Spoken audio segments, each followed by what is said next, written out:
जय श्री कृष्ण दोस्तों। हमारे घर में श्री कृष्ण की मूर्ति लाना सिर्फ सजावट ही नहीं, बल्कि ये हमारे जीवन में प्रेम, आनंद और पॉजिटिव एनर्जी का आगमन कराता है।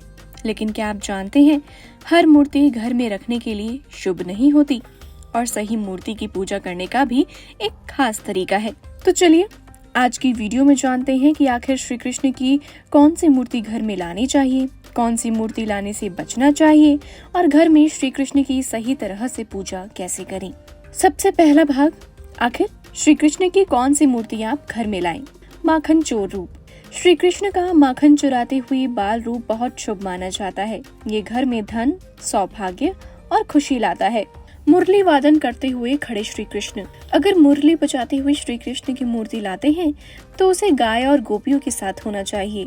ये प्रेम, सामंजस्य और घर में मधुर रिश्ते लाता है। लड्डू गोपाल जी। नवजात बालक के रूप में लड्डू गोपाल जी की पूजा घर घर में सुख समृद्धि और संतान सुख के लिए की जाती है। इन्हें रोज नहलाना, सजाना और भोग लगाना चाहिए। अब बात आती है कि आपको कौन सी मूर्ति नहीं लानी चाहिए। रथ पर बैठे युद्ध रूप वाले श्री कृष्ण। ये महाभारत का युद्ध रूप है जो घर में अशांति और तनाव बढ़ा सकता है।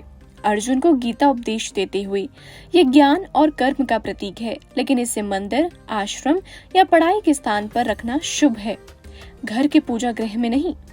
रुद्र या क्रोधित मुद्रा। घर में शांति और आनंद के लिए कोमल मुरलीधारी रूप ही रखना अच्छा माना जाता है। अब बात आता है कि श्री कृष्ण की आप पूजा कैसे करें। मूर्ति को पूर्व या उत्तर पूर्व दिशा में रखें। मूर्ति की आंखें आपके घर के अंदर की ओर हो, बाहर की ओर नहीं। सुबह स्नान के बाद श्री कृष्ण को जल से स्नान कराएं। उन्हें पीले या हल्के नीले वस्त्र पहनाएं। तुलसी दल, माखन मिश्री और ताजे फूल अर्पित करें। मुरली और मोर पंख से सजावट करें। ओम क्लीम कृष्णाय नमः का 108 बार जप करें। श्री कृष्ण के भजन या मुरली की धुन बजाएं। दीपक जलाकर संध्या को आरती करें और प्रसाद के रूप में माखन मिश्री बांटें। श्री कृष्ण की पूजा में हमेशा तुलसी दल अर्पित करें।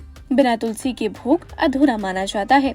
मूर्ति को साफ सुथरा और सजीव रूप में सजाना जरूरी है ताकि पॉजिटिव एनर्जी बनी रहे। साथ ही लड्डू गोपाल या बाल कृष्ण की पूजा में रोजाना भोजन बनाकर भोग लगाना अत्यंत शुभ माना जाता है।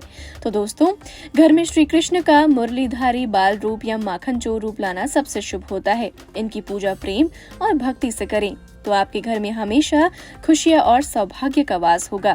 आपके घर में श्री कृष्ण का कौन सा रूप है, हमें कमेंट करके जरूर बताइएगा। और एक बार मेरे साथ बोलिए, जय श्री कृष्ण।